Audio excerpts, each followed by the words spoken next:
പവിത്രത്തിൻ്റെ ഒരു അപ്കമിങ് എപ്പിസോഡിലേക്ക് എല്ലാവർക്കും സ്വാഗതം. കമലാമ്മ ഉമ്മറത്തേക്ക് നോക്കിയിരിക്കുകയാണ്. കോടതിയിൽ നിന്നും ഇറങ്ങി വരുന്ന വിക്രമിനെയും വേദയെയും കാത്തിരിക്കുകയാണ്. ഇത് കണ്ട് മാഷ് ചോദിക്കുന്നുണ്ട്, എന്താ കമലം, കുറച്ച് നേരമായല്ലോ നീ അങ്ങോട്ടും നോക്കിയിരിക്കുന്നു, നീ ആരെ കാത്തിരിക്കുക? നിങ്ങളെന്താ ഇങ്ങനെയൊക്കെ പറയുന്നത്? ഞാൻ എൻ്റെ മകനെയും മരുമകളെയുമാണ് കാത്തിരിക്കുന്നത്. ഓ ശരി ശരി, നിന്റെ മകനും മരുമകളുമായിരിക്കാം, പക്ഷേ അവൻ എൻ്റെ ആരുമല്ല. ഇത് കേട്ടതും കമലാമ്മയ്ക്ക് ഒത്തിരി വിഷമമാവുകയാണ്. കമലാമ്മ ചോദിക്കുന്നുണ്ട്, എന്താ മാഷേ ഇങ്ങനെ? നിങ്ങൾ രണ്ടുപേരും എത്രമാത്രം സ്നേഹത്തിലാണ് കഴിഞ്ഞിരുന്നത്. പെട്ടെന്ന് എന്തെങ്കിലും കേൾക്കുമ്പോൾ ഇങ്ങനെയൊക്കെ ആയാൽ എങ്ങനെയാ ശരിയാവുന്നതെന്ന് ചോദിക്കുകയാണ്. മാഷ് പറയുന്നുണ്ട്, നീ എന്നെ പഠിപ്പിക്കാൻ വരണ്ട, എനിക്കറിയാം എന്ത് ചെയ്യണമെന്ന്. അവൻ തെറ്റ് ചെയ്തോ എന്ന് കോടതി പറഞ്ഞാലും ചെയ്തില്ലെന്ന് കോടതി പറഞ്ഞാലും അവൻ അത് ചെയ്തിട്ടുണ്ടാവുമെന്ന് എനിക്കറിയാം എന്ന് പറയുന്നുണ്ട്. പെട്ടെന്നാണ് വേദയും വിക്രമും അകത്തേക്ക് കയറി വരുന്നത്. ഉടനെ ദേഷ്യത്തിൽ മാഷ് എഴുന്നേറ്റ് നിൽക്കുകയാണ്. എന്നിട്ട് പറയുന്നുണ്ട്, നിൽക്കടാ അവിടെ, ഇതെൻ്റെ വീട്, ഇതിനകത്തേക്ക് നീ കാലുകുത്താൻ പാടില്ല. പെട്ടെന്ന് വിക്രമും വേദയും ഉമ്രത്തങ്ങ് സ്റ്റെക്കായി നിൽക്കുവാണ്. ഉടനെ മാഷ് പറയുന്നുണ്ട്, വേദേ മോളെ, നിനക്കകത്ത് കയറാം, പക്ഷേ അവനക്കകത്ത് കയറാനുള്ള അനുവാദമില്ല, ഇതെൻ്റെ വാക്കാണ്.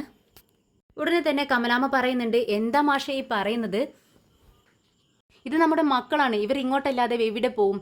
അതൊന്നും എനിക്ക് അറിയേണ്ട ആവശ്യമില്ല, എൻ്റെ വീടാണ് ഇത്, ഇങ്ങോട്ട് അവൻ കയറാൻ പാടില്ല, ഒരു കുറ്റവാളിക്ക് താമസിക്കാനുള്ളതല്ല എൻ്റെ വീട് എന്ന് പറയുന്നുണ്ട് മാഷ്. ഉടനെ തന്നെ കമലാമ്മ പറയുന്നുണ്ട്, നിങ്ങൾ എപ്പോഴും പറയാറില്ലേ ഈ വീട്ടിൽ എനിക്ക് കൂടി അവകാശമുണ്ടെന്ന്, അതുകൊണ്ട് ഞാൻ പറയുന്നു എൻ്റെ മകനെ ഈ വീട്ടിലേക്ക് കയറ്റണമെന്ന് പറയുന്നു എന്ന് പറയുമ്പോൾ മാഷ് പറയുന്നുണ്ട്, എന്നാൽ അവൻ അകത്തേക്ക് കയറിയ ഉടനെ തന്നെ ഞാൻ ഈ വീട്ടിൽ നിന്നും പുറത്തേക്ക് ഇറങ്ങുമെന്ന് പറയുകയാണ്. ഉടനെ തന്നെ കമലാമ്മ ഒന്നും മിണ്ടാതെ നിൽക്കുന്നുണ്ട്. എന്നാൽ നമ്മുടെ ശ്രീജ പറയുന്നുണ്ട്, അച്ഛാ ഞാൻ ഇവിടുത്തെ മൂത്ത മരുമകളാണ്, പക്ഷേ എന്നെ മൂത്ത മകളായിട്ടാണ് അച്ഛൻ കണ്ടിരിക്കുന്നത്. ആ ഒരു അവകാശത്തോടു കൂടി തന്നെ ഞാൻ പറയുന്നു, അച്ഛാ വിക്രം ഒരു തെറ്റും ചെയ്തിട്ടില്ല, അവനെ എനിക്കറിയാം. വിക്രമും വേദയും അകത്തേക്ക് വരട്ടെ അച്ഛാ, അച്ഛൻ്റെ സമ്മതത്തിന് വേണ്ടി ഞാൻ കാത്തിരിക്കുന്നില്ല, ഞാൻ അവരെ ക്ഷണിക്കുകയാണെന്നും പറഞ്ഞ് വിക്രമിനോടും വേദയോടും പറയുന്നുണ്ട്. വിക്രം, വേദേ ധൈര്യമായിട്ട് അകത്തേക്ക് കയറി വന്നു, അച്ഛൻ ഒന്നും പറയത്തില്ലെന്ന് പറയുന്നുണ്ട്. ഇത് കേട്ടതും മാഷിനൊന്നും പറയാൻ കഴിയുന്നില്ല, ശ്രീജയെ എതിർക്കാനും കഴിയുന്നില്ല. താൻ മകളെ പോലെ സ്നേഹിച്ച കുട്ടിയാണ്, അതുകൊണ്ട് തന്നെ ഒന്നും മിണ്ടാതെ നിൽക്കുന്നു. എന്നാൽ ഇതിനെല്ലാം ഇടങ്കോലിടാൻ നമ്മുടെ നന്ദിനി ശ്രമിക്കുന്നുണ്ട്. നന്ദിനി പറയുന്നുണ്ട്, അതെ ഈ വീട്ടിലെ മൂത്തയാൾ നമ്മുടെ അച്ഛനല്ലേ, അച്ഛൻ്റെ വാക്ക് ധിക്കരിക്കാൻ കഴിയുമോ ആർക്കെങ്കിലും എന്ന് ചോദിക്കുക. ഉടനെ തന്നെ കമലാമ്മ പറയുന്നുണ്ട്, നീ മിണ്ടരുത്, മിണ്ടിപ്പോയാലുണ്ടല്ലോ നീ നിന്റെ കാര്യം നോക്ക്. വിക്രമും വേദയും എൻ്റെ മകനും മരുമകളുമാണ്, അവൻ്റെ കാര്യം നോക്കാൻ എനിക്കറിയാം, നീ മിണ്ടാതിരുന്നോളം എന്ന് പറയാണ്. ഉടനെ തന്നെ നന്ദിനി വിനയൻ്റെ മുഖത്തേക്ക് നോക്കുകയാണ്. അങ്ങനെ വിക്രമും വേദയും റൂമിലേക്ക് ചെല്ലുന്നുണ്ട്. വിക്രം ആകെ ടെൻഷനിൽ നിൽക്കുവാണ്. വേദ അടുത്തേക്ക് ചെല്ലുന്നുണ്ട്. വേദ ചോദിക്കുന്നുണ്ട്, എന്ത് പറ്റി വിക്രം, നിന്റെ മുഖം എന്താ വല്ലാതിരിക്കുന്നത്? അച്ഛനിങ്ങനെയൊക്കെ സംസാരിച്ചത് കൊണ്ടാണോ? ഉടനെ തന്നെ വിക്രം പറയുന്നുണ്ട്, എന്തായാലും എൻ്റെ വിശ്വാസം ഞാൻ കുറ്റവാളി തന്നെയാണെന്നാണ്. അപ്പോൾ പിന്നെ അച്ഛനെ പറഞ്ഞിട്ട് കാര്യമുണ്ടോ വേദേ? വിക്രം, നിന്റെ ഈ ഒരു വിശ്വാസമാണ് ഇല്ലാതാക്കേണ്ടത്. നീ എല്ലാം തെറ്റ് ചെയ്തത് നീ അച്ഛൻ തെളിയിച്ചല്ലോ, ഇനി എന്തിനാ നീ വിഷമിക്കുന്നത്? നീ തെറ്റ് ചെയ്തിട്ടില്ലെന്ന് സ്വയം വിശ്വസിക്കണം, എന്നാലേ മറ്റുള്ളവരും അത് വിശ്വസിക്കത്തുള്ളൂ. എന്നാലും വേദേ, എനിക്കിത് വിശ്വസിക്കാൻ കഴിയുന്നില്ല.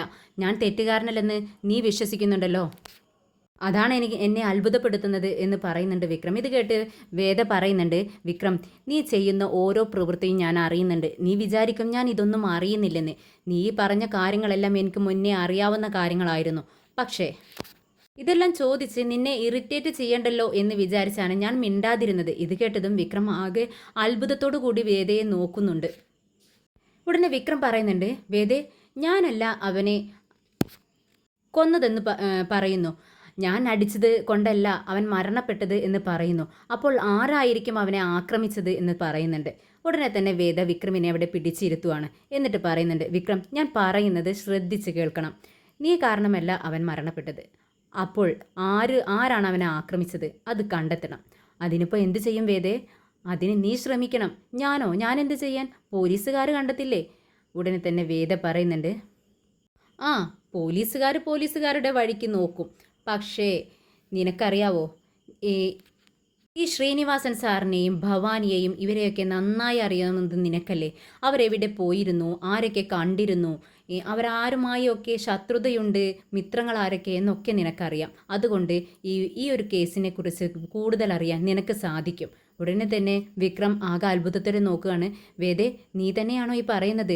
അടിപിടിക്കൊന്നും പോവരുത്, വീട്ടിൽ നിന്ന് ഇറങ്ങാൻ പാടില്ല എന്നൊക്കെ പറഞ്ഞ് എന്നെ ഇങ്ങനെ ഇരുത്തിയിരുന്ന നീ തന്നെയാണോ ഇതൊക്കെ പറയുന്നതെന്ന് ചോദിക്കുകയാണ്. ഉടനെ വേദ പറയുന്നുണ്ട്, ഞാൻ തന്നെയാണ്.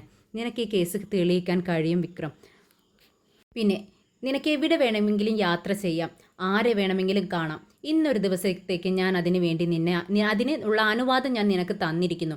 പക്ഷേ ഇന്നാളെ നേരം വെളുക്കുമ്പോഴേക്കും നീ ആ കുറ്റവാളിയെ കണ്ടെത്തിയിരിക്കണം എന്ന് പറയുകയാണ്.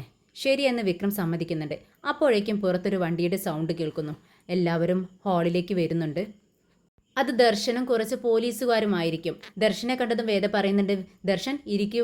ഇത് കേട്ട് ദർശൻ പറയുന്നുണ്ട്, ഇല്ല വേദേ, ഞാൻ ഒഫീഷ്യലായി വന്നതാ.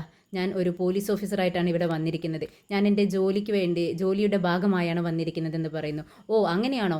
എങ്കിൽ ശരി ഇൻസ്പെക്ടർ, എന്താണ് ഇവിടെ വരാനുള്ള കാരണമെന്ന് ചോദിക്കുന്നു. ഉടനെ തന്നെ പറയുന്നുണ്ട്, ഒരു കുറ്റവാളിയാണെന്ന് കരുതുന്ന ഒരാളുടെ വീടാണല്ലോ ഇത്, അതുകൊണ്ട് തെളിവെടുപ്പിന് വേണ്ടി വന്നതാണ്. തെളിവെടുപ്പോ? എന്ത് തെളിവെടുപ്പെന്ന് വേദ ചോദിക്കുന്നുണ്ട്. അത് അവൻ ഭവാനി മരിച്ചത് ഒരു കത്തി കൊണ്ട് കുത്തിയത് കൊണ്ടാണെന്ന് തെളിഞ്ഞിരിക്കുന്നു. അതുകൊണ്ട് തന്നെ ആ കത്തി ഇവിടെ എവിടെയെങ്കിലും വിക്രം ഒളിപ്പിച്ചിട്ടുണ്ടാവുമെന്നാണ് ഞാൻ കരുതുന്നത്. എൻ്റെ വിശ്വാസം അതാണെന്ന് പറയുന്നു. ഉടനെ തന്നെ വേദ പറയുന്നുണ്ട്, ദർശൻ, നീ എന്തിനാണ് നമ്മുടെ വിക്രമിൻ്റെ പിറകെ ഇങ്ങനെ അവനെ ആക്രമിക്കുന്നത് പോലെ, അവൻ തന്നെയാണ് കുറ്റവാളി എന്ന് മുൻകൂട്ടി തീരുമാനിച്ചതുപോലെ ഇങ്ങനെ അവൻ്റെ പിറകെ നടക്കുന്നത് എന്തിനാണ്? അവൻ ഒരു വടി കൊണ്ട് അവൻ്റെ തലക്കടിച്ചു എന്നല്ലേ പറഞ്ഞത്? അവൻ കുറ്റമെല്ലാം സമ്മതിച്ചു കഴിഞ്ഞു. പക്ഷേ വേറെ ആരോ അവനെ കത്തികൊണ്ട് കുത്തിയിട്ടുണ്ട്. അത് ആരാണെന്ന് നിങ്ങൾ കണ്ടെത്തണം. ഇവിടെ വന്ന് അന്വേഷിച്ചതുകൊണ്ട് കാര്യമില്ലെന്ന് പറയുന്നു. ഉടനെ തന്നെ ദർശൻ പറയുന്നുണ്ട്, നിങ്ങളുടെ ഡ്യൂട്ടിക്ക് തടസ്സം നിൽക്കരുതെന്ന് പറയുന്നു. ഉടനെ തന്നെ ഒരു സെർച്ച് വാറണ്ട് എടുത്ത് വേദിക്ക് കാണിച്ചു കൊടുക്കുന്നുണ്ട്. ഉടനെ നന്ദിനി പറയുന്നുണ്ട്, ശരി, നിങ്ങൾ എല്ലായിടത്തും നോക്കിക്കോളൂ. ഞങ്ങളുടെ വീട്ടിൽ കരിക്കത്തി മാത്രമേ ഉള്ളൂ, വേറൊരു കത്തിയും കാണത്തില്ല. ഉടനെ തന്നെ വേദ പറയുന്നുണ്ട്, ചേച്ചി പറഞ്ഞത് ശരിയാണ്, നിങ്ങൾ ചെന്ന് അന്വേഷിക്കൂ, എവിടെ വേണമെങ്കിലും നിങ്ങൾക്ക് സെർച്ച് ചെയ്യാമെന്ന് പറയുന്നുണ്ട്. അങ്ങനെ അവരെല്ലാവരും ഓരോ റൂമുകളിലേക്കായി പോകുന്നുണ്ട്. പെട്ടെന്ന് ശ്രീജ ആ കമലാമ്മയോട് പറയുന്നുണ്ട്, അമ്മേ, എൻ്റെ സാരി എല്ലാം അഴുക്കായിരിക്കുന്നു, ഞാൻ പെട്ടെന്ന് പോയി ഇത് ചേഞ്ച് ചെയ്തിട്ട് വരാമെന്ന് പറഞ്ഞ് റൂമിലേക്ക് പോകുന്നു. ഉടനെ തന്നെ എന്നാൽ ഈ വിവരം അറിയാതെ നമ്മുടെ ദർശൻ പെട്ടെന്ന് വാതിൽ തുറന്നങ്ങ് റൂമിലേക്ക് കയറുവാണ്. പെട്ടെന്ന് നമ്മുടെ ഡ്രസ്സ് മാറാൻ നിൽക്കുന്ന ശ്രീജയെ കണ്ടതും, അയ്യോ സോറി മാഡം എന്നും പറഞ്ഞുകൊണ്ട് പുറത്തേക്ക് ഇറങ്ങുവാണ്. എന്നാൽ ഇതൊട്ടും ശ്രീജയ്ക്ക് ഇഷ്ടപ്പെടുന്നില്ല. ശ്രീജ ദേഷ്യത്തോടെ അവൻ്റെ പിറകെ വരുന്നുണ്ട്. എന്താ ഇത് സാർ എന്താണ് ഈ ചെയ്തത്? ഒരു റൂമിലേക്ക് വരുമ്പോൾ ഇങ്ങനെയാണോ? ഒരു സ്ത്രീകളുള്ള വീട്ടിൽ വരുമ്പോൾ നിങ്ങൾ ശ്രദ്ധിക്കണ്ടേ? ഞങ്ങൾ എന്തെങ്കിലും ബുദ്ധിമുട്ടുകളോ പരാതികളോ ഉണ്ടെങ്കിൽ ഞങ്ങൾ നിങ്ങളെയാണ് സമീപിക്കേണ്ടത്. അങ്ങനെയുള്ള നിങ്ങൾ തന്നെ ഇങ്ങനെയൊക്കെ ചെയ്യുമ്പോൾ ഞങ്ങൾ എന്ത് ചെയ്യുമെന്ന് ചോദിക്കുന്നുണ്ട്. ഉടനെ തന്നെ വേദ പറയുന്നുണ്ട്, ദർശൻ എന്താ ഇത്? ഒരു റൂമിലേക്ക് കയറുമ്പോൾ ഡോറിൽ തട്ടി വേണം കയറേണ്ടത് എന്ന് നിനക്ക് അറിയത്തില്ലേ എന്ന് ചോദിക്കുന്നു. സോറി വേദേ, ഞാൻ അറിയാതെ സംഭവിച്ചതാണെന്ന് പറയുന്നുണ്ട്. അങ്ങനെ ഒരു തെളിവും തന്നെ അവർക്ക് അവിടെ നിന്നും കേട്ടുന്നില്ല. ദർശനും പോലീസുകാരും അവിടെ നിന്നും ഇറങ്ങി പോകുന്നുണ്ട്. എന്നാൽ വിക്രം വേദ പറഞ്ഞതോടുകൂടി വീട്ടിൽ നിന്നും പുറത്തേക്ക് ഇറങ്ങുന്നുണ്ട്.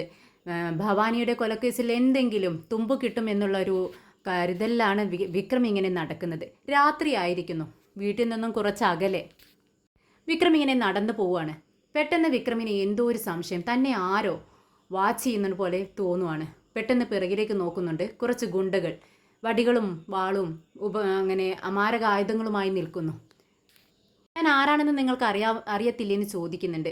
പിന്നെ അറിഞ്ഞത് കൊണ്ട് തന്നെയാണ് നിനക്ക് മുന്നിൽ ഞങ്ങൾ വന്നതെന്ന് പറയുന്നുണ്ട്. ശരി, നിങ്ങളെ വിട്ടതാരാണെന്ന് ചോദിക്കുകയാണ്.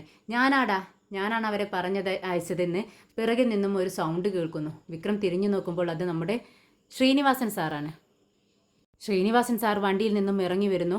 വിക്രം പുഞ്ചിരിയോടെ നിൽക്കുവാണ് സാറിനെ കണ്ടതും. എന്താ സാർ എന്ന് ചോദിക്കുന്നു. ഉടനെ തന്നെ ശ്രീനിവാസൻ പറയുന്നുണ്ട്, നീ കൊന്നുകളഞ്ഞത് എൻ്റെ ഭവാനിയാണ്. അവൻ എൻ്റെ ചേട്ടൻ്റെ മകനല്ല, എൻ്റെ സ്വന്തം മകനായാണ് ഞാൻ അവനെ കണ്ടിട്ടുള്ളത്. അതുകൊണ്ട് നീ അവനെ ആക്രമിച്ചില്ലേ, നീ അവനെ ഇല്ലാതാക്കിയില്ലേ? അങ്ങനെയുള്ള നീ ഇനി ജീവിച്ചിരിക്കണ്ട, എൻ്റെ കൈ കൊണ്ടായിരിക്കും നിൻ്റെ മരണമെന്ന് പറയുന്നുണ്ട്. അദ്ദേഹത്തിൻ്റെ കയ്യിലൊരു കത്തിയുമുണ്ട്. ഉടനെ തന്നെ വിക്രം തൻ്റെ നെഞ്ച് വിരിച്ചങ്ങ് കാണിച്ചു കൊടുക്കുക. ഷർട്ട് അല്പം മാറ്റുന്നുണ്ട്. ആയിക്കോട്ടെ സന്തോഷമേ ഉള്ളൂ. സാറിൻ്റെ കൈകൊണ്ട് എന്ത് സംഭവിച്ചാലും ഞാൻ അത് ഏറ്റെടുക്കുന്നു. സാറിന് എന്ത് വേണമെങ്കിലും എന്നെ ചെയ്യാം. ഞാൻ സാറിനെ എൻ്റെ സ്വന്തം ചേട്ടനെ പോലെയല്ലേ കണ്ടിരിക്കുന്നത്. സാർ മദ്യപിച്ചിട്ടുണ്ടല്ലേ? സാർ എന്നെ ഇങ്ങനെ ചെയ്യണമെങ്കിൽ സ്വയംബോധത്തോടെ സാറിന് ഒരിക്കലും അങ്ങനെ ചെയ്യാൻ പറ്റത്തില്ല. എന്തായാലും നാളെ നേരം വെളുക്കുന്ന സമയത്തിന് സാറിന് കുറ്റബോധമൊന്നും തോന്നരുത് എന്ന് പറയുകയാണ് വിക്രം. എന്നാൽ പരിഹസിക്കുകയാണ് ശ്രീനിവാസൻ സാറ്. അങ്ങനെ ഒരു കുറ്റബോധം എനിക്ക് തോന്നത്തില്ലടാ. എൻ്റെ മകനെയല്ലേ നീ ഇല്ലാതാക്കിയത്, അതുകൊണ്ട് തന്നെ നീ ഇല്ലാതാവണം എന്ന് പറഞ്ഞുകൊണ്ട് നീ ചിരിക്കുന്നടാ എന്നും പറഞ്ഞുകൊണ്ട് കത്തിയെടുത്ത് അങ്ങ് ആഞ്ഞ് വിക്രമിൻ്റെ നേരെ ഓങ്ങുന്നുണ്ട്. എന്നാൽ പെട്ടെന്ന് അവൻ ശ്രീനിവാസൻ്റെ കയ്യിൽ ഒരു പിടുത്തം വരുന്നുണ്ട്. എല്ലാവരും അന്തിച്ച് നോക്കുവാണ്. പെട്ടെന്ന് നോക്കുന്ന സമയത്ത് അത് ദർശനായിരിക്കും. ദർശൻ പറയുന്നുണ്ട്, വിക്രം നീ പെട്ടെന്ന് വീട്ടിലേക്ക് ചെല്ല്. ഇത് കേട്ട് വിക്രം പറയുന്നുണ്ട്, സാർ ഇത് ഞങ്ങൾ തമ്മിലുള്ള ചേട്ടനും അനിയനും തമ്മിലുള്ള പ്രശ്നങ്ങളാണ്, ഇത് ഞങ്ങൾ തമ്മിൽ തീർത്തോളാം എന്ന് പറയുന്നുണ്ട്. എന്നാൽ ദർശൻ പറയുന്നുണ്ട്, ഞാൻ അന്വേഷിക്കുന്ന കേസിലെ പ്രതിയാണ് നീ, അതുകൊണ്ട് നിൻ്റെ കാര്യത്തിൽ ഇടപെടാനുള്ള അവകാശം എനിക്കുണ്ട്. ഞാനൊരു പോലീസ് ഓഫീസറാണ്. പൊതു സ്ഥലത്ത് ഇങ്ങനെ ഒരു ആക്രമണം നടക്കുമ്പോൾ അത് തടയാനുള്ള അവകാശം എനിക്കുണ്ട് സാർ എന്ന് പറയുന്നുണ്ട്. അങ്ങനെ ശ്രീനിവാസൻ സാറ്, നിങ്ങൾ എന്താണ് ചെയ്യുന്നത്, എന്നെ തടുക്കാനുള്ള കഴിവ് നിങ്ങൾക്കുണ്ടോ എന്നൊക്കെ ചോദിച്ച് തട്ടിക്കയറുന്നുണ്ട്. അങ്ങനെ ദർശൻ പറഞ്ഞതനുസരിച്ച് വിക്രം അവിടെ നിന്ന് പെട്ടെന്ന് വീട്ടിലേക്ക് പോകുന്നുണ്ട്. ഉടനെ തന്നെ ശ്രീനിവാസൻ സാറിൻ്റെ അടുത്ത് ദർശൻ ചോദിക്കുന്നുണ്ട്, നിങ്ങളും ഈ വിക്രമും തമ്മിൽ വളരെ സ്നേഹത്തിലായിരുന്നല്ലോ, എന്തുകൊണ്ടാണ് ഇത്ര ശത്രുതയിലായതെന്ന് ചോദിക്കുകയാണ്. ഉടനെ തന്നെ ശ്രീനിവാസൻ സാറ് പറയുന്നുണ്ട്, അത് സാറിന് അറിയത്തില്ലേ, അവൻ എൻ്റെ ചേട്ടൻ്റെ മോനെ ഇല്ലാതാക്കി, അതാണ് എനിക്ക് അവനോടുള്ള ശത്രുത, ഞാൻ അവനെ മകനെപ്പോലെ സ്നേഹിച്ചതാണ് എന്ന് പറയുന്നു. ഉടനെ തന്നെ ദർശൻ പറയുന്നുണ്ട്, എന്നാൽ നിങ്ങൾ ഒരു സത്യം അറിയണം, അവനെ ആക്രമിക്കുന്നതിന് മുൻപ് നിങ്ങൾ ഈ സത്യം അറിഞ്ഞിരിക്കണം. ഇനി ഒരിക്കലും ഇങ്ങനെ ഉണ്ടാവാൻ പാടില്ല. അറിയാതെ പോയാൽ നാളെ ഒരിക്കൽ നിങ്ങൾക്കതിനെക്കുറിച്ച് ആലോചിച്ച് വിക്രമിനെ ആക്രമിച്ചതിനെക്കുറിച്ചും ഇല്ലാതാക്കിയതിനെക്കുറിച്ചും ചിന്തിച്ച് നിങ്ങൾക്ക് വിഷമിക്കേണ്ടി വരും. അതില്ലാതാവാൻ വേണ്ടിയാണ് ഞാൻ ഇക്കാര്യം പറയുന്നതെന്ന് പറയുന്നു. നിങ്ങൾ എന്താണ് പറയുന്നതെന്ന് ചോദിക്കുമ്പോൾ ദർശൻ പറയുന്നുണ്ട്, അന്നേ ദിവസം വൈകിട്ട് വിക്രം ഭവാനിയെ കാണാൻ പോയത് നിങ്ങളെ രക്ഷിക്കാൻ വേണ്ടിയായിരുന്നു. ഇത് കേട്ടതും ശ്രീനിവാസൻ ചോദിക്കുന്നുണ്ട്, എന്ത്, എന്നെ രക്ഷിക്കാനോ? നിങ്ങൾ കഥയുണ്ടാക്കി പറയുവാണോ എന്ന് ചോദിക്കുകയാണ്. ഉടനെ തന്നെ ദർശൻ പറയുന്നുണ്ട്, ഞാൻ കഥയുണ്ടാക്കി പറയുന്നതല്ല, എല്ലാത്തിനും തെളിവുകളുണ്ട്. ഈ ഭവാനി എന്ന് പറയുന്ന നിങ്ങളുടെ ജ്യേഷ്ഠൻ്റെ മകനുണ്ടല്ലോ, അവൻ അത്ര നല്ല പുള്ളിയൊന്നുമല്ല. അവനെ ഈ നാട്ടിലെ പെൺകുട്ടികളെ, മുതിർന്ന പെൺകുട്ടികളെ തട്ടിക്കൊണ്ടുപോയി രക്ഷിതാക്കളിൽ നിന്നും കോടികൾ ലക്ഷങ്ങളും വാങ്ങിക്കൊണ്ടിരുന്ന ഒരു വ്യക്തിയാണ്. വിക്രമിൻ്റെ വായിൽ നിന്ന് തന്നെയാണ് ഞങ്ങൾ ഇതെല്ലാം അറിഞ്ഞത്. എല്ലാത്തിനും തെളിവുകളുണ്ട്. ഇത് കേട്ടതും ശ്രീനിവാസൻ ഞെട്ടുന്നുണ്ട്. എൻ്റെ ഭവാനിയെക്കുറിച്ച് തന്നെയാണോ നിങ്ങളീ പറയുന്നത്? അതെ, നിങ്ങളുടെ ഭവാനിയെക്കുറിച്ച് തന്നെയാണ് പറയുന്നത്.